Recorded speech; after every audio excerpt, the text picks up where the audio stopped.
وہ ایک خاص تنظیم ہے جو ہمارے اوپر 2017 کے دھرنوں سے مسلط ہوئی ہوئی ہے. اس وقت کی اسٹیبلشمنٹ نے اس مذہبی تنظیم کو اس وقت کی پولیٹیکل گورنمنٹ کو کمزور کرنے کے لیے استعمال کیا. وہ آج تک ہمارے گلے پڑی ہوئی ہے. چاہے وہ جڑا والا واقعہ ہو جائے، خواب وہ سیالکوٹ کا سری لنکن کے قتل والا واقعہ ہو جائے، ان ساری ایکٹیویٹیز کے پیچھے وہ لوگ آپ کو نظر آئیں گے. ایون یہ عشرہ بازار لاہور میں وہ جو ہماری ایک سسٹر کے ساتھ جو کچھ کرنے لگے تھے یہ لوگ، وہ ایک خطاطی والا سوٹ دیکھ کے، یہ سارے لوگ آپ کو ایک ہی خاص تنظیم کے ساتھ جڑے ہوئے یا ان کے موٹیویٹڈ نظر آئیں گے. ضروری نہیں کہ سارے کے سارے اس تنظیم کا حصہ ہوں، لیکن ظاہر ہے اس تنظیم نے جو ڈیمیج کرنا تھا نا ہماری نیشن کا وہ کر دیا. جو مینٹل ماڈل بدلنے تھے وہ بدل دیے. میرے اوپر خود 5 دفعہ جو مرڈر اٹیمپٹ ہوئی ہے، 5 کے 5 لڑکے اسی تنظیم سے موٹیویٹڈ تھے. اس سے آپ اندازہ لگا لیں. تو وہ جو ڈیمیج پہنچانا تھا وہ پہنچا دیا. اور اس میں ظاہر ہے پہلے نمبر پہ ہماری اسٹیبلشمنٹ مجرم ہے جنہوں نے ان لوگوں کو ہم پہ مسلط کیا. اب اگر ان کو اس کی ہیٹ فیل ہو رہی ہے نا تو یہ آپ لوگوں کی بھی آپ کے آگے آ رہی ہے. ہم تو بھگت رہے ہیں، آپ کو بھی بھگتنی چاہیے. یہ آپ نے بویا تھا، کاٹنا تو آپ کو چاہیے تھا، لیکن یہ عوام کو بھی کاٹنا پڑ رہا ہے آپ کے ساتھ. ان کا جب بڑا گرو زندہ تھا اس کے زمانے میں 3-4 دن کے لیے جب پورا ملک بند ہو گیا تھا، اسی دن تم نے پاکستان کا جنازہ نکال دیا تھا. یہ تو باقیات آئیں گے، ہم بھگتیں گے، اب ڈیکیڈز تک بھگتیں گے. تو لہذا یہ چھپانے کا کوئی فائدہ نہیں. ایجوکیٹ کریں عوام کو کہ ان کے شر سے اپنے بچوں کو، اپنی فیملیز کو دور رکھیں. یعنی اب ہر مسلمان دوسرے مسلمان سے ڈرتا ہے. یہ نہ مسلمان کی تمیز کرتے ہیں نہ کافر کی تمیز کرتے ہیں. جس کو دل چاہے گا یہ گستاخ ڈکلیئر کر دیں گے. اگر یہ اتنے کانفیڈنٹ ہے تو مقدمات کو کیوں نہیں فیس کرتے؟ کہتے ہیں نہیں وہ جج ان کے ساتھ مل جاتے ہیں، یہ کچھ ہو جاتا ہے. بھائی جب یہ سب کچھ ہو جائے تو آپ کو کس شریعت نے اجازت دی ہے کہ آپ قانون کو ہاتھ میں لیں گے؟ اس طریقے سے تو میرے بھائی میں تمہیں اور تمہارے بزرگوں کو اپنے آباء و اجداد کے عقیدہ توحید کی خرابی کا سب سے بڑا سبب سمجھتا ہوں. تو کیا میں موب اکٹھے کر کے تمہارے مزارات سے بزرگوں کو نکال کے ان کو ٹانگنا شروع کر دوں غصہ اتارنے کے لیے؟ قانون کو ہاتھ میں لوں؟ نہیں، میں علمی اختلاف کرتا ہوں، تم بھی کر لو. دنیا میں اگر انصاف نہ بھی ملا آخرت میں مل جائے گا. جوڈیشری اگر انصاف نہیں بھی کرتی تب بھی آپ قانون ہاتھ میں نہیں لے سکتے. ورنہ ہر شخص کہے گا کہ یہ میرے بھائی کا قاتل ہے، چونکہ انصاف نہیں ملا میں اسے خود گولی مار دوں گا. یہ لادہ بات ہے، اس سے بعد میں جو کچھ بھگتنا پڑے. یہ ذلیل ہو رہے ہیں سارے لوگ. میں نے تو باقاعدہ اپنے بڑوں کو یہ کہا تھا ان لوگوں کی ذلت کی خبریں نا جیل خانوں سے عوام کو دکھایا کریں. یہ ویسے میڈیا سے آؤٹ ہو جاتا ہے. آپ کیا سمجھتے ہیں کہ وہ دندراتے پھر رہے لوگ جنہوں نے سری لنکن کو قتل کیا تھا، یا جڑوالا میں 2 درجن سے زیادہ انہوں نے گرجے جلا دیے تھے؟ وہ سینکڑوں کی تعداد میں لوگ ذلیل ہو رہے ہیں جیلوں کے اندر. فیملیاں رل گئی ہیں ان کی. اور یہاں جنہوں نے کچھ نہیں کیا تھا 9 مئی کے چکر میں وہ 1 سال سے اندر ہے. مجرم تو چند ایک تھے بےچارے، تو جیو فینسنگ میں زیادہ تر لوگ آ گئے. تو یہ سارے لوگ ذلیل ہو رہے ہیں، لیکن ان کی ذلت کی خبر چونکہ باہر آتی نہیں ہے، لوگ سمجھتے ہیں کہ وہ سارے چھوٹ گئے ہوں گے، اس وجہ سے آگے ہمت ہو جاتی ہے. ورنہ ان کی سزائیں پبلکلی بتائی جائیں نا، یہ انسان کے بچے بن جائیں. ایک شخص کو ایکسٹرا جوڈیشل ایکٹیویٹی کے اوپر ٹانگا تھا نا، اس وقت army chief, prime minister, judiciary تینوں ایک پیج پہ آئے تھے سلمان تاثیر کے قتل کے کیس میں. اگر اس کو اس وقت نہ ٹانگا جاتا تو آپ کو ہر مہینے ہر ہفتے اس قسم کے کئی غازی نظر آنے تھے پورے ملک کے اندر. لیکن پھر لوگوں کو یقین ہو گیا نہیں ہمیشہ اس طرح نہیں ہوتا، ٹانگ بھی دے دینے. اور پھر انہوں نے چن کے ڈیٹ بھی رکھی 29 فروری کی کہ برسی بھی 4 سال بعد آئے. ہاں، فروری جو ہے وہ 28 کا مہینہ ہوتا ہے، لیپ کے سال میں 29 کا ہوتا ہے. وہ جان بوجھ کے انہوں نے 29 فروری کی ڈیٹ رکھی تھی تاکہ یہ ہر سال برسی نہ منا سکے. تو وہ ایک ایسا ڈیسیژن تھا جس کی وجہ سے مستقبل کے واقعات رک گئے.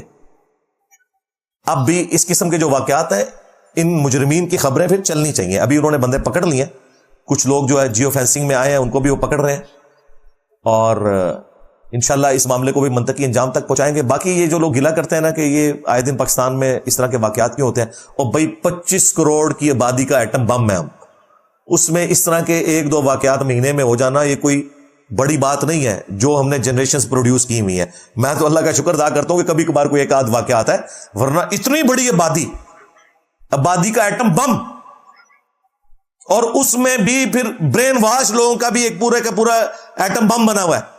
اس میں یہ چند ایک واقعات آنا، یہ بہت تھوڑے واقعات ہیں، اللہ کا شکر ہے یہ بھی وقت کے ساتھ انشاءاللہ ایڈریس ہو جائیں گے. لیکن یہ ڈیمیج ہوا ہے نا، کچھ عرصہ تو ہمیں بھگتنا پڑے گا، سیدھی سی بات ہے.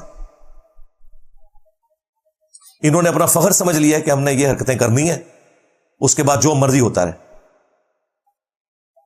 اس وقت لوگوں کے بچوں کو ورگلا کے اپنے ساتھ استعمال کرتے ہیں، بعد میں پھر جب ضمانتیں کروانے کی باری آتی ہے کوئی بندہ ضمانت دینے کے لیے تیار نہیں ہوتا، پوری پوری فیملیز رول جاتی ہیں. اس وقت وہ نعرے مار رہے ہوتے ہیں، انہیں پتہ ہی نہیں بعد میں کیا ہونا ہے ان کے ساتھ. ان نعروں کا مزہ پھر بعد میں نکلتا ہے. ادروائز جس طریقے سے یہ جن بوتل سے باہر نکلا ہوا تھا نا، آپ 4-5 سال پہلے چلے جائیں تو یقین کریں سانس لینے میں بھی دشواری ہوتی تھی جس طرح یہ چھائے ہوئے تھے. کوئی اینکر ان کا نام نہیں لیتا تھا. اب تو یہ کافی حد تک ان کا ڈنگ نکل چکا ہوا ہے. یہ چند ایک واقعات چونکہ ہم نے بویا ہوا ہے تو کبھی کبھار کوئی اس طرح کا واقعہ کاٹنا پڑ جاتا ہے. ادروائز اللہ کا شکر ہے کہ ضرب عزم اور رد الفساد حافظہ اللہ تعالی، FATF حافظہ اللہ تعالی. ہاں کٹو کلپ میرے. ہاں ظاہر ہے ہمیں گوروں نے بتایا ہے کہ سینڈ پونجو ہے اپنا.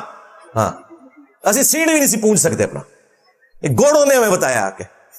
یہ گورے ابھی بھی نہ بتاتے نا، ابھی بھی ہماری اسٹیبلشمنٹ کو ہوش نہیں آنی تھی کہ یہ ہم کیا دہشت گرد پال رہے ہیں. اپنی آنے والی نسلوں کو برباد کرنا شروع کر دیا ہم نے. یہ کوئی ضرب رد الفساد کا کریڈٹ اگر جاتا ہے پہلے نمبر پہ تو وہ گوروں کو جاتا ہے، اس کے بعد ہماری پولیٹیکل اس وقت کی گورنمنٹ کو یا فوج کو جاتا ہے. انہوں نے تو خود نہیں تھا کرنا، انہوں نے تو ایک پرائم منسٹر فارغ کر دیا اس چکر میں، وہ ڈان لیگ کے چکر میں. یہی چکر تھا نا، وہ کہتا تھا یار ان کو سنبھالو، یہ کیا تم لوگوں نے پالے میں. اس کی ڈان لیگ بنا کے تو اس کو انہوں نے طریقے سے فارغ کر دیا. بعد میں ان کو سمجھ آئی تو پھر خود ہی انہوں نے رد الفساد شروع کیا اور ڈان لیگ کو اپنی پالیسی بنا لیا FATF کی وجہ سے. یعنی ہم پوری کھاری کاٹنے کے بعد وہی کچھ کرتے ہیں جو ہمیں کوئی پہلے مت دے دے، لیکن بعد میں سمجھ آتی ہے ہمیں، پہلے نہیں سمجھ آتی جب تک ہم وہ تھوک کے چاٹ نہ لیں اپنا. یہ سارے کے سارے معاملات اب آپ کے سامنے ہیں. ہم نے تو اس کے لیے آواز بلند کرنی ہے، لوگوں کو ایجوکیٹ کرنا ہے کہ بچ جاؤ ان مولویوں کے شر سے، اپنے بچوں کو بچاؤ، یہ برین واش نہ کریں، اس قسم کی ایکٹیویٹیز سے اپنے بچوں کو بالکل دور رکھیں. یہ کوئی دین کی خدمت نہیں ہو رہی ہے. اسلام تو اتنا سخت ہے اس معاملے میں کہ سورۃ المائدہ کی آیت نمبر 32 میں اللہ تعالیٰ نے یونیورسل ٹروتھ کے طور پر بنی اسرائیل کے لیے بھی اور امت محمدیہ صلی اللہ علیہ وآلہ وسلم کے لیے بھی قانوناً یہ بات بیان فرما دی ہے کہ جس شخص نے ایک جان کو قتل کیا، ایک جان کو، جان نفس کا لفظ استعمال کیا، مسلمان نہیں، نفس، خواہ مسلمان ہو کافر ہو، سوائے 2 استثناء کے، قتل کے بدلے قتل اور وہ بھی جوڈیشری کے تھرو، یا کوئی فساد فی الارض کر رہا ہے وہ بھی جوڈیشری کے تھرو. یہ 2 وجوہات کی بنا پر کسی انسان کی جان لی جا سکتی ہے، وہ بھی لے گی عدالت. ان 2 کے سوا اگر کسی نے کسی ایک انسان، ایک جان کو بھی قتل کیا، گویا اس نے پوری انسانیت کا قتل کر دیا. اور جس نے ایک جان کو بچایا اس نے پوری انسانیت کو بچا لیا. یہ تھی اسلام کی تعلیمات. صحیح بخاری میں حدیث ہے، جو نان مسلم کسی مسلم کنٹری میں ٹیکس پے کر کے رہ رہا ہے، اسے بھی نہ حق کسی نے قتل کر دیا، ایسا شخص جنت کی خوشبو بھی نہیں پائے گا، حالانکہ جنت کی خوشبو 40 سال کی مسافت سے آ رہی ہوگی. یہ بخاری کے الفاظ ہیں، یہ کہانی شریف نہیں ہے، بخاری شریف ہے. خوشبو بھی نہیں، مسلمان بھی نہیں پا سکتا اگر اس نے کسی نان مسلم کو بھی نہ حق قتل کر دیا. تو یہاں تو یہ سارا ہو رہا ہے، اور اس کے بعد نعرے لگا رہے ہیں جنتی ہونے کے، کیونکہ ہم جاہلوں کے ملک میں رہ رہے ہیں، انہیں قرآن و سنت بھی نہیں صحیح بتایا گیا. اور اگر انہیں کوئی سمجھاتا ہے طریقے سے تو یہ لوگ اس کی جان کے دشمن ہو جاتے ہیں. آپ دیکھ لیں ہمارے جو بھائی ہیں اقرار الحسن، ان پہ بھی دیکھیں حملہ کر دیا وہ شف سرکار نے. اس کا وہ رائٹ ہینڈ ہے بندہ جو سامنے آیا ہوا ہے، اس کی گاڑی روک لی ہے، اس کے اوپر انہوں نے ڈنڈوں سے اور پتہ نہیں کیا شیشہ سامنے ونڈ سکرین بھی توڑ دی، اس کے بعد تیزاب پھینکا. میری اس سے 2 دن پہلے بات ہوئی، میں نے کہا شکر کرو کوئی گن لے کے نہیں آیا ہوا تھا ادھر یار. تمہیں کس نے کہا تم ٹارزن بنو اس طرح؟ بھائی میں نے کہا یار جب تم ڈکلیئرڈ کسی جگہ پہ جا رہے ہو تو اس طرح پبلکلی تمہیں نہیں جانا چاہیے. تمہیں چاہیے چپ کر کے ایک موٹر بائک کے پیچھے بیٹھو، کہیں پچھلے دروازے سے اندر انٹر ہو جاؤ. اب اس طرح اعلانیہ انٹر ہو گئے تو وہ تو تیار بیٹھے ہوئے، جدھر جدھر جاؤ گے وہ بندے پیچھے بھیجے گا، ان کا تو طریقہ واردات یہ ہے. ابھی تو صرف تیزاب پھینکا ہے نا. مجھے بتایا کہ وہ گولی چلا دیتا, خدا نہ خواستہ اقرار کو لگ جاتی ہے, اقرار کو نہ لگتی, ساتھ والے کو لگ جاتی, تو کیا ضرورت ہے جناب ٹارزن بننے کی؟ اگر آپ نے کام اس طرح کا کرنا ہے پھر آپ کو ٹارزن بننے کی ضرورت نہیں ہے. نہ آپ سیکورٹی کے ساتھ جتنے مرضی باڈی گارڈ آپ رکھ لیں, کسی باڈی گارڈ نے جب گولی چلی تو اس نے نہیں سامنے آگے کھڑے ہونا. اس ٹائم ہوش ہی نہیں ہوتی انسان کو, اپنا بچانے کی لوگ کوشش کرتے ہیں. تو ضرورت ہی نہیں ہے کہ آپ اس طریقے سے ڈکلیئرڈ کسی جگہ پہ جا رہے ہیں تو وہاں پہ بھی آپ پبلک میں سے گزر کے جائیں کہ ٹھیک ہے کوئی آپ کو آگے اس طریقے سے نقصان پہنچائے. یہ کوئی اسلام نے آپ کو اس قسم کی تعلیمات نہیں دی ہوئی ہے. اپنی سیفٹی کے ساتھ چلیں. اور پھر جرت یہ ہے کہ جب اس طریقے سے حملہ کرتے ہیں, بعد میں جب وہی میں نے آپ کو بتایا میرے اوپر جن لوگوں نے اٹیک کیا انہوں نے بھی صحت جرم سے انکار کیا ہوا ہے. ادھر آنے سے پہلے کہتے ہیں پھندا چوم لوں گا, بعد میں کہتے ہیں ہم تو گئے ہی نہیں تھے وہاں.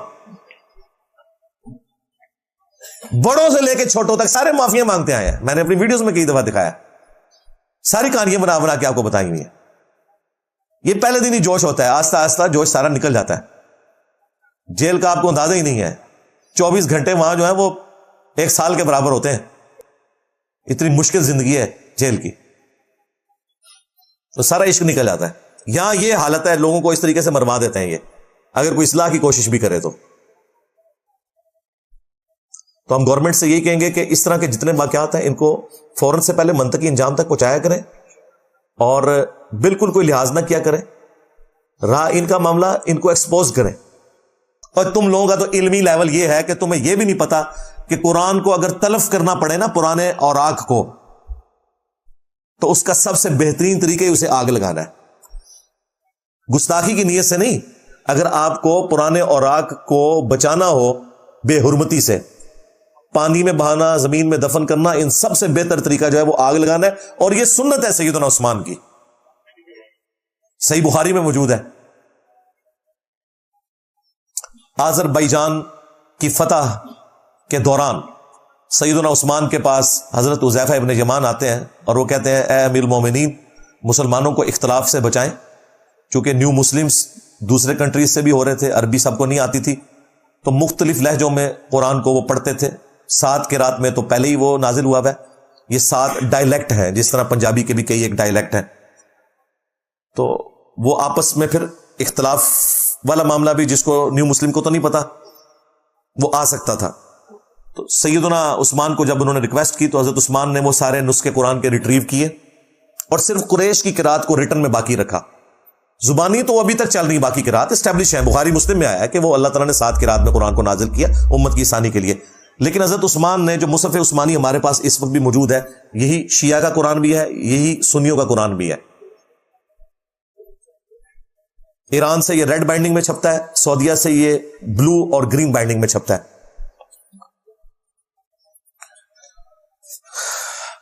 دمشق کے ایک رائٹر ہے, انہوں نے لکھا ہے, عثمان طاہا اس کا نام ہے, اس کا نام بھی عثمان ہے, زندہ ہے بھی, اور ایسا پیارا قرآن لکھا ہے, ہر صفحے پہ آیت مکمل ہو رہی ہے.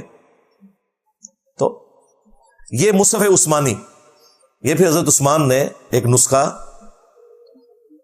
قریش کی قرات میں جو نبی الاسلام کی قرات تھی اس میں باقی رکھا, اور باقی قراتیں جو اسٹیبلش تھیں وہ سارے نسخے ریٹریو کر کے انہیں آگ لگا دی کہ فتنہ نہ کھڑا ہو.